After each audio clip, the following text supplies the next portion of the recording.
Bonjour tout le monde, aujourd'hui une nouvelle vidéo, on va parler du massacre qui se passe sur les logiciels encore, sur tout le segment software de la tech, sur le marché en général, on va parler, on va valoriser, je vais vous présenter mon nouvel outil. Donc voilà, déjà, regardez comment Microsoft prend cher, toute nouvelle valeur que je suis en train de renforcer. Amazon prend cher aussi, toute nouvelle valeur que j'ai pris, elle doit peser à peu près dans les 3% de mon portefeuille, un truc comme ça.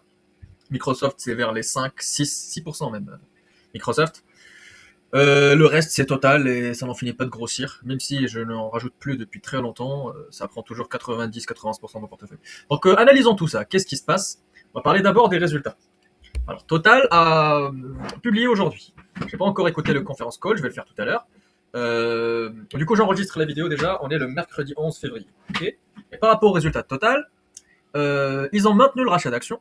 Ils vont baisser parce qu'ils avaient dit on va racheter jusqu'à 4 milliards par an d'euros, à peu près. Ils ont dit entre 3 et 6 milliards par an, en dollars.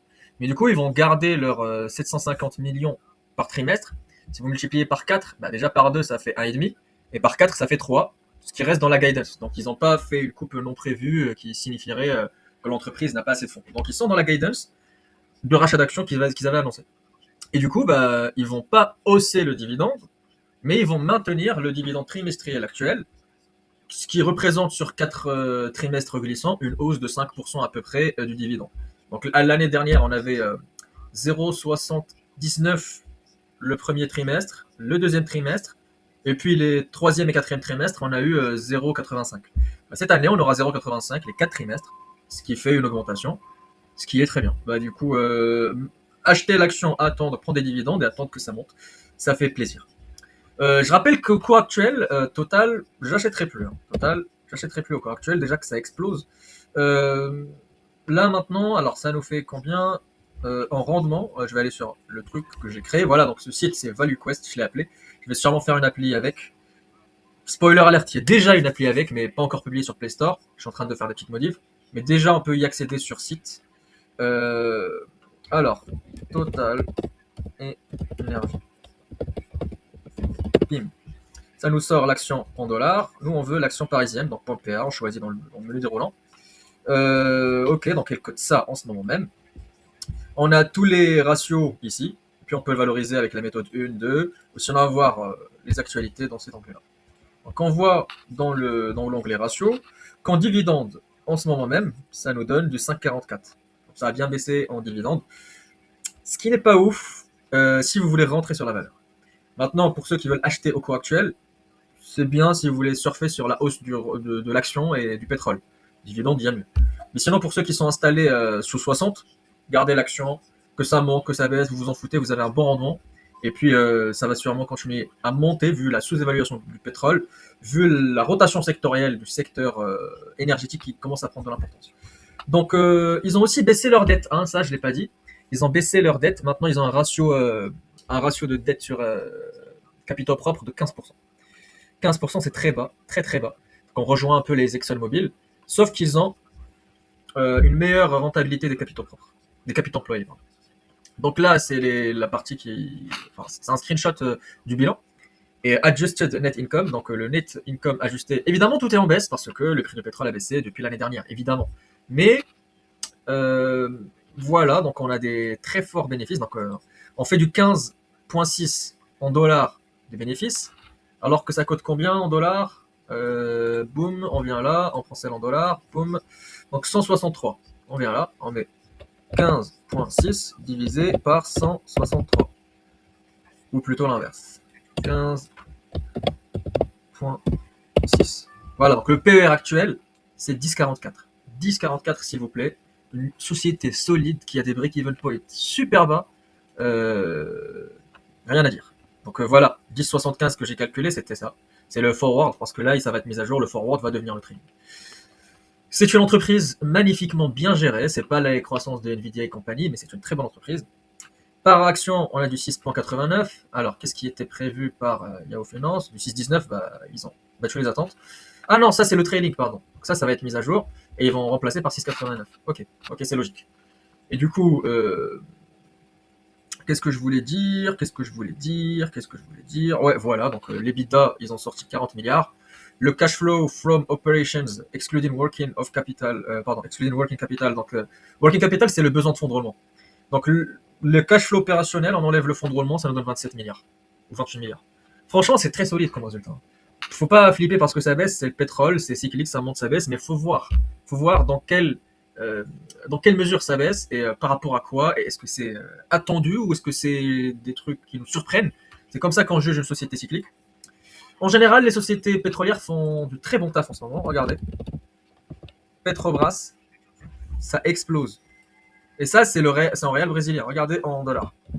Alors, moi, je prends toujours l'action préférentielle A, parce qu'il y en a deux. Depuis le début de l'année, ça fait quoi? 30%, parce que le dollar a baissé. C'est incroyable. C'est des deals faciles. C'est à 4 fois les bénéfices. Vous l'achetez, vous attendez, vous prenez des gros dividendes. Ça donne à peu près 10% de dividendes. Vous prenez 30%. Qu'est-ce que je prends d'autre? Je prends Exxon, qui est un peu survalorisé quand même. Exxon, alors c'est XOM, le ticker. Boum. Regardez. 27% depuis le début de l'année. Bref, moi, je vais rien dire. Mais si on revient par rapport au Microsoft et compagnie, là, on prend très cher et ça va être facile aussi. Donc ça sera le même scénario que pour Total quand je l'ai acheté moi-même à 48 euros il n'y a pas si longtemps. Du coup, je voulais aussi vous parler des puits du pétrole qui continuent de baisser. Les puits du pétrole, en général, c'est la courbe en marron. Et les puits de pétrole en frac, c'est-à-dire plus particulièrement les puits de schiste, pétrole de schiste, c'est en marron. Donc le schiste, vu qu'il est plus cher, il est fermé plus rapidement vu que les prix ne sont pas au niveau. Voilà, le cycle du cochon, vous connaissez, plus les prix baissent, moins les entreprises investissent parce qu'elles ne gagnent pas d'argent, moins il y aura d'offres de pétrole, plus les prix vont baisser, plus à un moment il y aura une pénurie, plus les prix vont exploser tout d'un coup. Bref, qu'est-ce que j'ai d'autre à dire? Maintenant, on va commencer à valoriser le logiciel. Parce que dans la deuxième partie de la vidéo, j'ai prévu de vous parler logiciel uniquement, on va arrêter de parler de pétrole, et regardez ce qui se passe avec cette merveilleuse entreprise française qui se prend 20%, plus de 20% dans la tronche. Donc c'est Dassault Systèmes, une entreprise supposément magnifique qui fait des logiciels de conception, de dessin et de gestion mécanique assistée par ordinateur. En tant qu'ingé, j'ai déjà travaillé avec leur logiciel, mais voilà. Donc, je viens. Alors, bon, je sais pas sur quoi j'ai appuyé. Dassault Systèmes. On est là, ça coûte 17,91 l'action. Le payer forward 12. Le price to operating cash flow 14,5. Le price to cash flow 17 à peu près. Ils n'ont pas beaucoup de dettes, ils n'ont pas beaucoup de capex, ils ont une grosse marge. Mais c'est pas une question de valorisation parce que c'est sous-valorisé. Ça c'est sous-valorisé. C'est pas une question de valorisation, c'est une question de risque intrinsèque. La prime de PE, est-ce qu'on la donne comme ça à des entreprises logicielles en 2026? Non, parce que Adobe, c'est la même chose. Adobe, ça se fait défoncer. Adobe. Regardez Adobe. 258 balles. Sur 5 ans, on perd de l'argent. Covid, même avant le Covid, c'est une dinguerie. Alors, la dernière fois qu'on était à 258, c'était en 2019. Et puis, c'était aussi en 2018. Donc, depuis 2018, on a fait zéro. Voilà. Depuis 2018, on a fait zéro. 2018, on a fait quoi? 8 ans 8 ans 8 ans, on fait rien.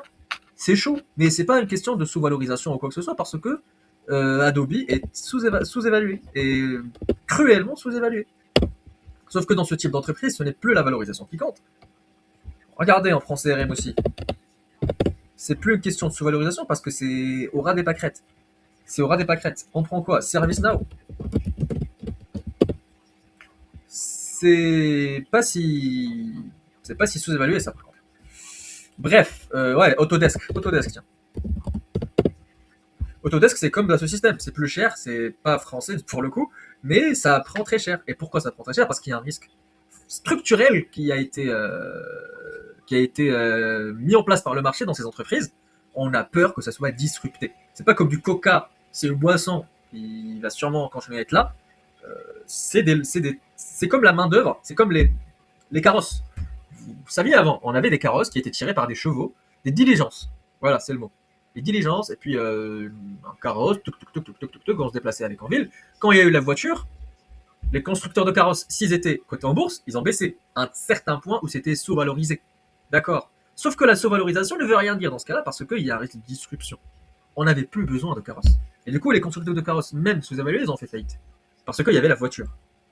Et même chose pour les constructeurs de voitures. S'il y a un truc qui disrupte, il n'y en a pas pour l'instant, ils vont faire faillite, même si c'est sous-évalué. C'est la même chose. Et c'est pour ça que Dassault Systèmes, ils ont bien. Ils ont beau avoir des secteurs où ils sont leaders nichés, conception par ordinateur, dessin assisté par ordinateur, fabrication, usinage assisté par ordinateur, construction de maquettes, modélisation, jumelage d'outils et jumelage d'organes dans leur segment santé. Tout ça, c'est incroyablement bien, innovant et utile. Mais si jamais il y a une entreprise IA ou cloud ou je sais pas quoi qui commence à en faire, pour moins cher, parce que les entreprises GAFAM, les 7 magnifiques, ont tellement d'argent qu'ils peuvent se le permettre pour voler des clients, bah ça c'est pas ouf.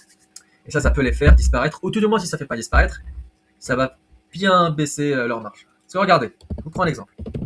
Adobe, c'est clairement disruptable, hein. Ça fait du traitement d'image, traitement de vidéo, tout ce qui est newsletter, tout ça. Nano Banana nous fait des dingues. ChatGPT, Grok peut faire des très belles choses. Sachant que Adobe est très pratique, les entreprises, elles achètent des sièges. Par exemple, elles vont acheter, je sais pas, 100 balles le siège, 200 employés. Si, grâce à l'IA, et supposons Adobe, comme vous dites, réussit à intégrer l'IA et maximiser la productivité, même si Adobe survit, en intégrant l'IA, l'entreprise ne va plus avoir besoin de 200 sièges. Il y aura 5 sièges, parce que ces personnes-là vont juste superviser des processus qu'Adobe fait déjà. Et du coup, Adobe ne pourra pas, parce qu'en passant de 200 à 5, on divise par 40. Adobe ne pourra pas multiplier par 40, voire plus, son prix par siège, pour rester en équilibre. Comme ça, s'il y a 5 sièges, ok, les 5 sièges, au lieu de payer 100, bah, on va payer 4000. Comme ça, 4000 x 5, ça nous fait les 200. Donc non, ça va pas se passer comme ça. Ils vont sûrement augmenter un petit peu, mais de 100 à 200 max. Vous voyez ce que je veux dire? Ils vont perdre en marge, ils vont perdre en bénéfice et en croissance. Et c'est ça la déflation que produit le capitalisme. Parce que je vous rappelle, le capitalisme est profondément déflationniste. Et ce truc, bah, ça c'est dans le scénario Adobe survie. Elle va perdre en bénéfice, croissance, tout ce que vous voulez. Mais c'est la même chose avec CRM, c'est la même chose avec Dassault Systèmes, c'est la même chose avec plein d'outils logiciels. Par contre, les plateformes comme SAP, ça j'ai un petit peu plus de doute parce que de toute façon, on n'a pas besoin d'humains, c'est pas des outils que les humains utilisent. C'est des outils intégrés. Donc, on a un CRM pour toute l'entreprise. Je doute qu'on n'ait plus besoin de CRM parce que déjà dans le CRM, il y a tout. Donc, SAP, c'est plus difficilement disruptable pour moi. Et je vais prendre l'entreprise européenne. Bah, elle a bien baissé, tiens. Elle a bien baissé. SAP, c'est l'entreprise que je scrute. Hein, donc, plus le total monte, plus j'ai de chances de l'acheter. Oh, tiens, 5%. Pouah. Les entreprises se prennent tollé en ce moment. Mais tant mieux pour nous. Tant mieux pour nous. Donc, on revalorise vite fait SAP. Donc, première méthode, c'est le CAGR estimé au prix actuel avec des hypothèses.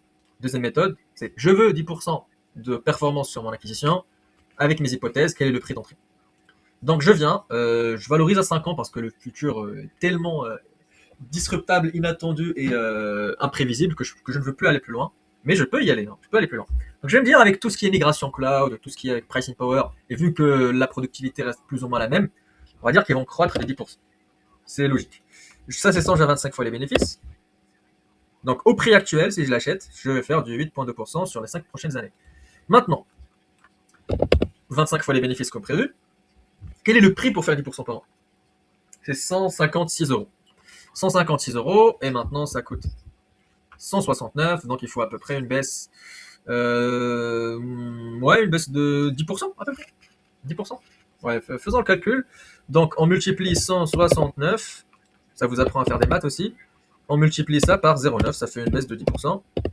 Ça fait 152, donc on va dire une baisse de 7%, donc 93. Donc, ça va faire une baisse de 8% du coup. Ouais, 8%, hein, on va arrondir. 7,5%, 8%, un truc comme ça. Du coup, faut encore attendre pour moi pour SAP. Surtout que le secteur il se fait massacrer, donc je suis pas pressé.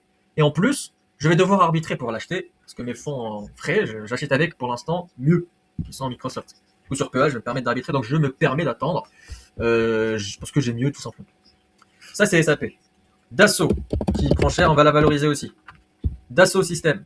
Dassault Systèmes, on vient, ça va pas croître de 10%. Déjà, pour savoir, hein, regardez. On vient là, on va mettre là, on va ouvrir, on va venir là, et on va mettre Alors, on va garder ça parce que j'aime bien ce que je lis. Je vais vous lire aussi ce que je vais dupliquer. Bim. Et là, je vais mettre. Vous savez quoi? Tout est bien, tout est bon à lire. Je vais tout vous lire, ne vous inquiétez pas. Je vais recharger une autre page. Parce que chaque fois, je vois un truc que je vais vous lire. Ouais, bon. Dassault System Linux sur Tutorial Tool. Voilà, donc publication très moche de Dassault System. Le CA en dessous des attentes. Il a décru de 4%. Guidance très faible, donc on estime que ça va augmenter de 3 à 5%. Et là, c'est un taux de change constant. Si le dollar baisse, ça va être encore pire. Marge opérationnelle, vite fait, un peu mieux. Mais c'est pas ce que je voulais voir. Je voulais voir les résultats actuels. Les résultats actuels, les résultats actuels, les résultats actuels, les résultats actuels. Voilà, c'est ici. Donc, le revenu est sorti à 1 milliard 168 $, c'est tout, pour le Q4. Alors qu'il était attendu en 1,75 milliards. Du coup, ils ont non seulement raté les expectations, mais ils ont décru. Les bénéfices par action, ils ont cru de 10%. Ok, donc ils arrivent à croître plus rapidement parce qu'ils améliorent sûrement les marges. J'imagine qu'ils sont cru de 11%. Nous, dans notre valorisation, on va pas mettre croissance de 10%, parce que sinon on aurait une très bonne valorisation. On va mettre une croissance de 8%. Et je vais pas payer. C'est une bonne entreprise. Si elle survit, je la paye 25 fois les bénéfices. Ok. Dans ce cas-là, au prix actuel, c'est très sous-valorisé. Et c'est le cas, je vous l'avais dit, on fait du 12,2% par an. Et encore, hein, s'ils réussissent à croître 10% par an, on fait du 15, presque 14% par an. Donc on double notre capital sur 5-6 ans avec ça. Méthode 2. Méthode 2, on va mettre croissance de 8%. C'est le prix actuel est très à l'aise pour faire du 10%. Voilà. Par contre, supposons on arrête de la payer à 25 fois les bénéfices, on la paye à 20 fois les bénéfices. Ah là, si ça croît que de 8%, il faudra attendre que ça baisse vers les 16. Et par contre, si ça monte de 10%, et que le PER c'est que de 20, on arrête de payer très cher ce genre de truc. Au cours actuel, on fait du 9,3% et on est presque au bon prix pour l'acheter si elle fait une croissance de 10% à un PER de 20. Voilà, c'est une entreprise qui est saine en soi sur le bilan, pas de dette, tout ça. Mais c'est pas une question de valorisation, c'est sous-évalué. C'est une question de disruption. Est-ce que ça va survivre ou pas? Si ça survit, vous faites jackpot. Si ça survit pas, ça va chuter. Qu'est-ce que je voulais valoriser aussi aujourd'hui? Donc on a fait SAP, Dassault, les techs. Voilà, les techs. Regardez. La position cash des Magnificent Seven. Google, en 126 milliards de cash. Ils ont aussi de la dette. Ce qui leur fait une dette nette négative, donc un cash net à 80 milliards à peu près. Amazon, beaucoup moins parce qu'ils ont beaucoup plus de dettes, mais ils ont beaucoup de cash, 123 milliards. Microsoft, 89 milliards, dinguerie. Meta, 80 milliards, Apple un peu moins, et puis blablabla. Ils ont beaucoup de cash, hein, les Magnificent Seven. Et du coup, dans les Magnificent Seven, les plus cotés software, c'est Microsoft. Alors on enlève ça, on enlève ça. Amazon et oh, elle a bien baissé là, c'est ce que je vais mettre une cartouche. 202, tiens. Microsoft, elle tient aussi vers les 402. Wow. Peut-être que je vais faire un move là dès que je vais finir la vidéo. Bon, Amazon. Valorisons Amazon. Vous n'êtes même pas obligé de mettre le ticker, juste le nom, et puis ça recherche automatiquement, et puis vous pouvez choisir. N'est-ce pas un très bon outil? Donc ça cote 203 au moment même. On valorise. Ça peut croître facilement de 12%, easy, qu'avec la WS et tous les other bets qu'ils ont, comme Google, tous les trucs spatiaux, tout ça, leurs projets dans les pharmacies, voitures autonomes, tout ça, ils peuvent, s'ils veulent, les bénéfices, hein, en améliorant les marges et tout, faire 12% de croissance en bénéfices facile. Une entreprise aussi qualitative et aussi diversifiée, grosse et too big to fail, je la paye à 25 fois les bénéfices. Ça me fait 9,2% de perf au cours actuel. Donc je dois être très proche du prix. Donc si on vient là, je mets 25 fois les bénéfices et ça me dit 195 balles pour l'acheter. Donc comme j'ai publié sur Instagram, Amazon, c'est du easy money. Par contre, je la vois bien descendre à sous 200 à court terme. Parce que toute la volatilité, vous voyez que les gens peuvent spéculer sur 12% de croissance à 25 fois les bénéfices et aller chercher de 195 $. Par contre, un scénario réaliste, c'est à long terme, faire de 15, enfin à long terme, sur 5 ans, 15% de croissance, c'est possible. À 25 fois les bénéfices, bah là on fait du 12%. Et là, on est très largement sous le prix. mais moi je suis très conservateur, vous connaissez comment je marche, c'est de 12. Voilà. Et du coup, ça peut aller jusque-là, mais moi j'ai une position à 208. Voilà, une petite position à 208. On va acheter une quinzaine. Valorisons l'autre entreprise qui prend cher, c'est-à-dire Microsoft. Boum, 401. J'ai une position à 405. J'en ai pas mal. Et si je valorise, bah, je viens là, je sélectionne Microsoft. Voilà, je viens. Ça peut croître facilement de 12%. Mais comme je suis conservateur, je vais mettre 10. À 10%, si ça croît à 10%, ça, supposant le Windows, Copilot, tout ce que vous voulez ralenti, il n'y a que Azure et il n'y a que le segment RP, et tout ça, l'amélioration des marges qui tire à 10%, ce qui est très peu probable, mais voilà, c'est un bear case, ça va croître, ça va faire du 9,9% par an. Et du coup, à 25 fois les bénéfices, c'est quasiment au prix actuel. Voilà, quasiment au prix actuel. On a quoi 1% de différence. Ouais, on a pile moins d'1% de différence. Donc, si ça rebaisse d'1% de plus, on y est.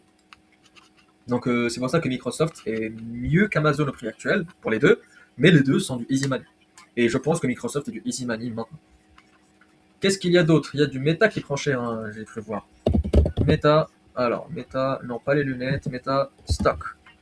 Meta Stock, c'est, ouais, ça prend un petit peu aussi, pas autant que les autres. Ouais, allez, valorisons ça avec mon outil.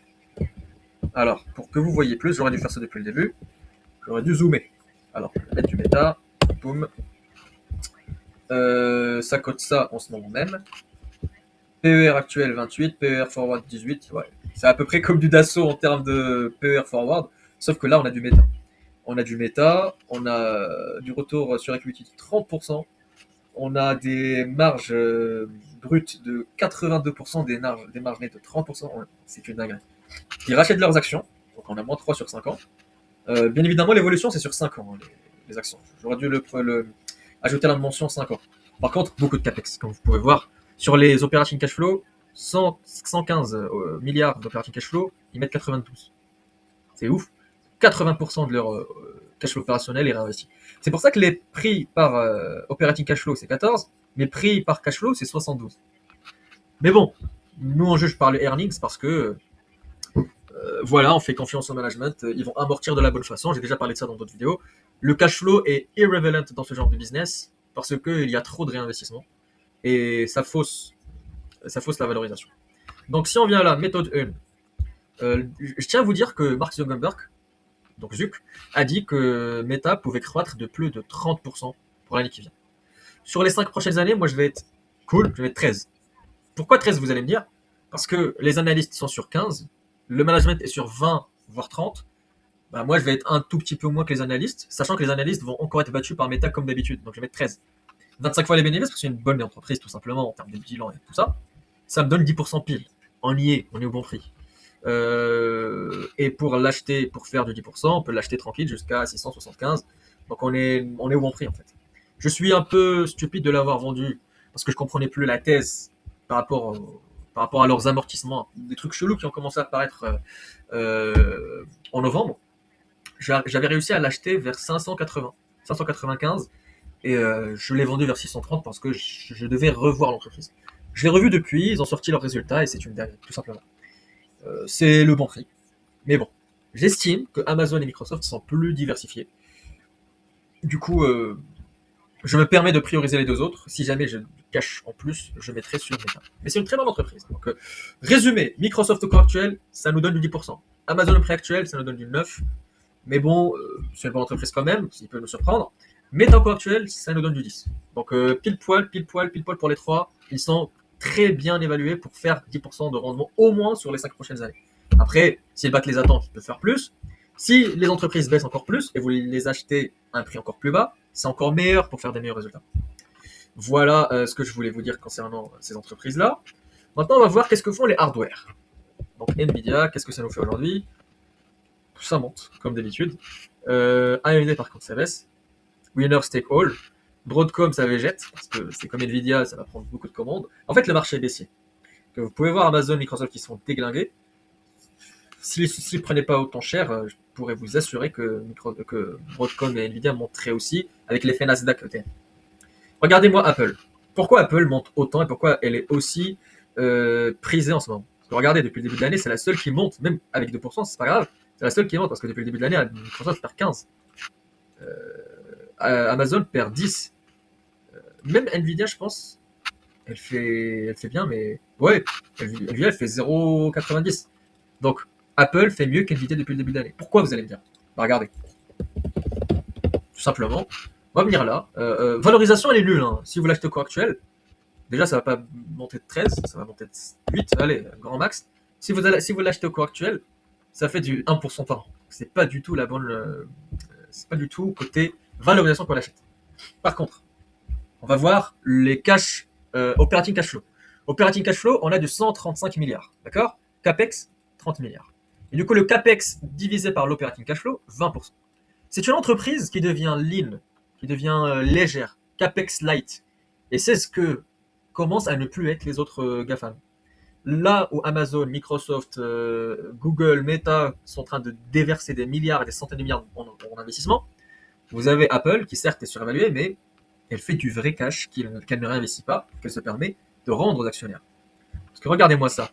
Le free cash flow, celui qu'on utilise pour payer des dividendes et faire des rachats d'actions et rembourser la dette, le free cash flow, il est de plus de 100 milliards. Je pense que c'est le plus élevé du monde. Il n'y a aucune entreprise qui fait un excédent de 100 milliards de dollars par an. Et ça ne m'étonne pas parce que leurs actions sont en train de baisser violemment. Après, surévaluation massive. Mais voilà, donc elle prend beaucoup de dettes et avec ces dettes, elle se permet de mieux réinvestir sur ses capitaux, augmenter les capitaux propres en rachetant ses actions. Et donc regardez, return on equity 152%. Return on asset, c'est-à-dire en prenant la dette, 24%. C'est une dingue. Mais surévaluation extrême. Le forward PE est à 30. Le price to book est à 46. Par contre, elle peut, je veux dire, payer l'entièreté de sa dette en moins d'un. Parce que le free cash flow, il est énorme. Donc voilà, j'ai valorisé un petit peu les techs et les softwares qui prennent cher en ce moment. Sur le marché français, j'ai aussi quelques entreprises à vous présenter qui sont en train de prendre cher comme Dassault Systèmes. Capgemini. Capgemini. 104. Alors elle, je pense qu'elle se prend moins 5%. Moi. Capgemini. Pouah 8% dans la tronche. Sur 5 ans, ouais, elle perd de l'argent. Alors, c'est quand la dernière fois qu'on a atteint ces prix-là? Rendez-vous compte, mars 2018. Mars 2018, 1998. Donc si on achète l'action en 98, aujourd'hui, en 2026, donc 18 ans plus tard? Non, 28 ans plus tard? 18 ans plus tard, ouais. 18 ans plus tard, on fait 0%. Là, ouais, j'ai bougé. Il fallait l'acheter là, hop. On va voir, on perd en avril 98. Aujourd'hui, on perd 10%. C'est une dinguerie. Et avec les dividendes, ça le fait pas. Du coup, Capgemini, comme avec Adobe et comme avec Dassault, c'est pas une question de valorisation. C'est juste risque de disruption parce que les gens ils fournissent des conseillers, ils fournissent des consultants. ChatGPT est un consultant. Il suffit juste de prendre la version pro. Claude aussi. Regardez. Price to operating cash flow et price to cash flow, c'est quasi les mêmes parce qu'ils n'ont pas de capex. 112 millions de capex sur 2 milliards. C'est rien. Le capex sur operating cash flow, c'est 4%. C'est rien du tout. Et c'est normal. Ils n'ont pas de machine, ils n'ont rien. Ils réinvestissent vite fait dans des petits bâtiments, des trucs comme ça. Le PR est de 11. Je me rappelle, cette entreprise se payait à des PR de 20 à 25. On va la valoriser. Supposons l'entreprise, elle fait de la croissance à 3%. Juste on augmente un petit peu les services rendus, on essaie de pas trop faire monter les salaires, on améliore les marges, on paye cette entreprise à 15 fois les bénéfices. 4%, 3%, peut-être que j'abuse, je vais mettre 4. Ouais, à 4% par an pour les bénéfices par action, on fait du 8,3. Donc si on veut valoriser cette entreprise à 4% de croissance, on va mettre 5. Et on va mettre 15. Ah ouais, ok. Donc si on achète l'entreprise et qu'elle fait 4% de croissance sur les 5 prochaines années, à 15 fois les bénéfices, on est à 9,2% de rendement. Et supposons on veut chercher le prix pour lequel il faut l'acheter, 100 balles. Si on l'achète à 100 balles, même avec une croissance de 4, on peut faire du 10% par an. Par contre, pour faire ces croissances et pour que d'ici 5 ans elle existe toujours, il faut qu'elle survive à la disruption de l'IA. Même scénario avec Adobe, tout ça. Il y a une autre entreprise qu'on appelle Publicis, c'est une entreprise de publicité française. 10%, enfin 8%, wow, mais franchement, 8%. Alors, 8%. Donc, si on l'achète en mars 2000, on fait 12%. 12% sur la totalité, pas par an. Ça fait très mal. Ça fait très très mal. Donc, on est au prix de 2015 aussi. De 2015 à maintenant, on perd 1%. C'est n'importe quoi. Regardez, même chose. Supposons la pub, c'est un petit peu plus dynamique. Supposons on croît de 5% par an à 15 fois les bénéfices. On fait du 10% large. Et même chose. Pour rentrer, on est largement dans les prix. Ah non, désolé, je suis toujours sur Capgemini. Publicis. Publicis. Ouais, Publicis, on revient là. Ouais, là, si on rentre et que ça fait 5% par an, on a du 11,4%. Et pour rentrer, 77 euros, ce qui est largement, je pense, au-delà du prix actuel. Donc voilà, les softwares se font éclater. Les gens vont dans ce qui n'est pas remplaçable, donc l'abonnement téléphonique. Quoique, avec Elon Musk, ça peut changer. Mais les gens vont chercher leur abonnement téléphonique. Donc Orange prend très très fort, 20% depuis le début de l'année. Sur un an, ça prend 60%, donc les défensives. Donc tout ce qui est software est fuit. Tout ce qui est matière première et actifs tangibles et trucs défensifs est recherché. Le luxe prend cher parce que le dollar est faible. LVMH, depuis le début de l'année, ça perd 20%. Depuis un an, ça perd 23%. Sur 5 ans, on fait rien. C'est une entreprise solide financièrement, tout ça, mais c'est du retail. Et puis, L'Oréal, par contre, vu que c'est défensif, je pense que ça monte. Ou sinon, ça résiste. Ouais, 380. Bon, c'est bien. Ça fait 8% depuis le début de l'année. Et puis, du 10% si vous l'avez acheté au début, quand ça coûtait 356. Bonne entreprise, en vrai.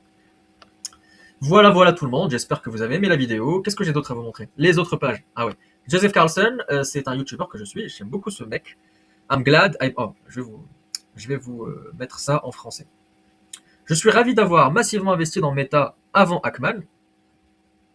Pourquoi? Parce que Ackman a acheté Meta? C'est quoi cette histoire? Si bien que personne ne peut m'accuser de le suivre et de sous-traiter mes pensées à d'autres. Parce que c'est vrai qu'on lui dit toujours dans les commentaires, ouais, tu achètes tout ce qu'achète Ackman, Bill Ackman, l'investisseur. Meta est la bonne réponse. L'équipe Ackman a été assez intelligente pour s'en rendre compte. C'est facilement l'un des meilleurs rapports risque-rendement parmi les actions du marché. Effectivement, on vient de valoriser et le prix actuel très très bon, très très bonne. Et encore, on a pris 13% de bénéfices par action de croissance. Si on prend 20, Meta est sous-évaluée, elle est protégée par les risques liés à l'IA, elle croît à une vitesse incroyable, les dépenses en capex se sont déjà avérées très efficaces. Je savais pas que Ackman avait... Ah ouais, il a acheté du Meta. Qu'est-ce que fait Meta? Peut-être que Meta... Qu'est-ce que fait Meta? Ouais, elle baisse quand même. Le marché, je sais pas comment il l'a pris, mais ok. Qu'est-ce qu'on avait d'autre?